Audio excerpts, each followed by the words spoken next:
Hello and welcome to the book thing. Today I'm going to be talking about The Colour of Magic by Terry Pratchett. The weasel pointed towards the burning city. "You've been through that?" he asked. The wizard rubbed a red raw hand across his eyes. "I was there when it started. See him? Back there?" He pointed back down the road to where his travelling companion was still approaching, having adopted a method of riding that involved falling out of the saddle every few seconds. "Well," said the weasel. "He started it," said Rincewind simply. Bravd and Weasel looked at the figure, now hopping across the road with one foot in the stirrup. "Fire Razor, is he?" said Bravd at last. "No," said Rincewind, "not precisely. Let's just say that if complete and utter chaos was lightning, then he'd be the sort to stand on a hilltop in a thunderstorm, wearing wet copper armour and shouting, 'All gods are bastards!' Got any food?" "There's some chicken," said Weasel, "in exchange for a story." "What's his name?" said Bravd, who tended to lag behind in conversations. "Twoflower." "Twoflower?" said Bravd. "What a funny name." "You," said Rincewind, dismounting, "do not know the half of it." The Colour of Magic by Terry Pratchett is the first of his Discworld series of novels. It is the story of Rincewind, the failed wizard, who finds himself responsible for accompanying the first tourist on the disc called Twoflower.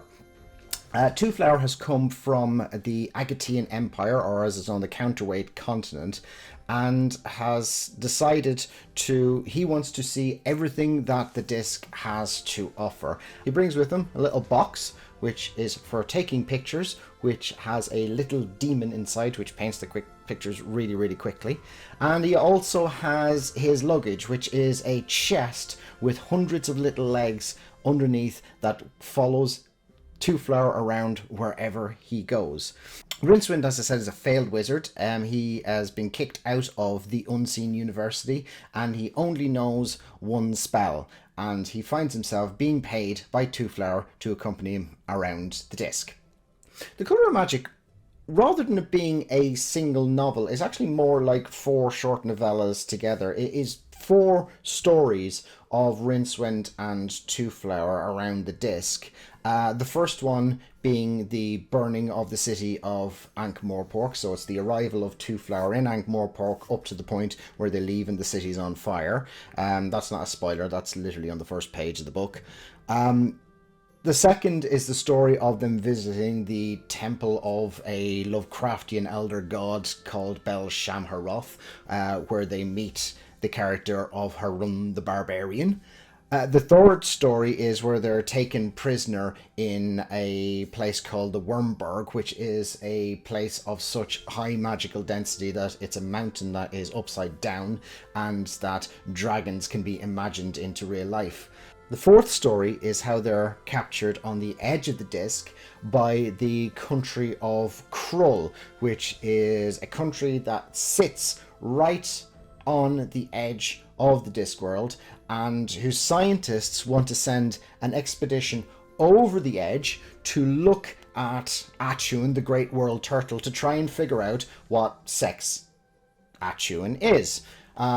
Their theory being that if there comes a time of mating, then that information is going to be pretty important concerning the fate of the whole disc.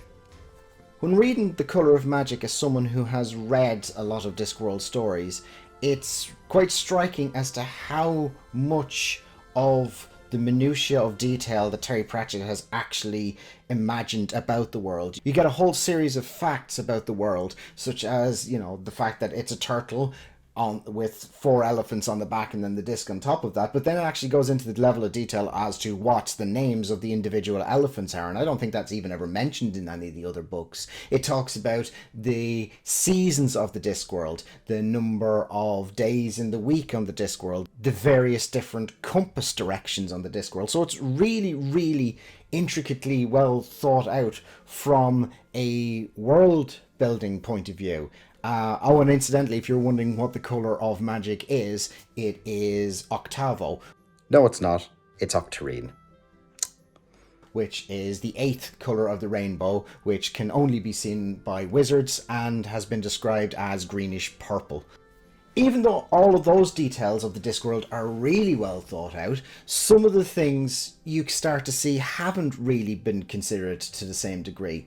So a lot of the countries that we start to see later on in the series and various different geographical points around the Discworld, none of those have ever been thought of. And a lot of the countries and things that tend to get named in The Colour of Magic, a lot of them don't ever actually show up again in the whole series.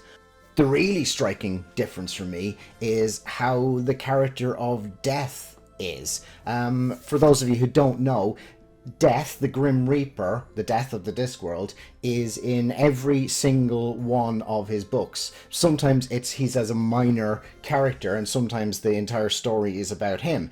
In this initial one, we meet Death for the first time, and his character is actually really markedly different to the way he becomes later on. So in this, he's almost like he's hunting Rincewind, and he's angry and frustrated when Rincewind isn't actually dying when he's supposed to be. The sort of anger and the almost cruelty of Death in this is totally different from how the character starts to look later on in the series. All that being said, there's some stuff that is really, really great in this. What is fantastic about it is the contrast between the two characters of Rincewind and Twoflower. The character of Twoflower is very optimistically naive. You know, he wants to go and see sort of tavern brawls and heroes and barbarians and things in the Disc world without considering that he could be in any danger whatsoever from that. Whereas Rincewind is a character who is convinced he's going to be in danger from absolutely everything, and he's usually probably right. So the contrast between those as two characters, Rincewind's the coward, and Twoflower, who is not brave, just naively oblivious to the fact that dangers might exist, that from a comedy perspective works really, really well. Pratchett's comedy is not as funny as it later becomes. Later on in the books, it's like gag after gag after gag, whereas in this, it's just more about a tone with a couple of gags thrown in, but a lot of it is actually quite straight fantasy and world building. It is very funny. It's not as hilariously funny as the Discworld series becomes later on.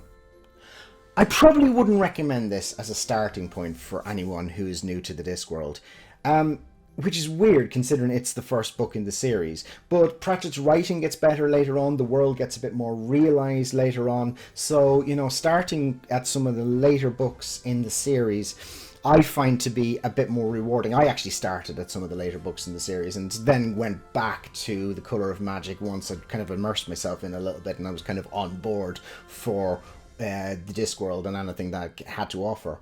Because I'm so on board with the Discworld, you know, I'm a fan, and I'm not going to be here bad-mouthing any of the Discworld stories, I don't think. You know, I'm not going to be heavily critical of any of them.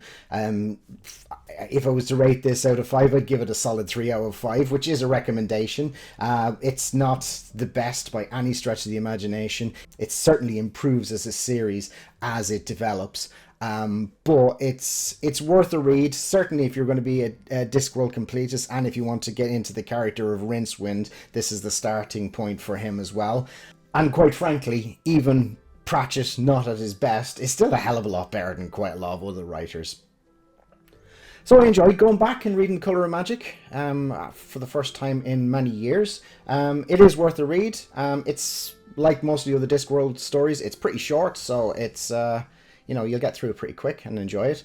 And then the next book I'm going to read is the direct sequel to The Colour of Magic, which is The Light Fantastic.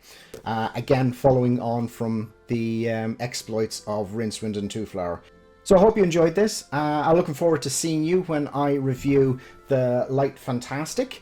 If you'd like to see that, please consider subscribing. And thank you very much for watching. Have a good read.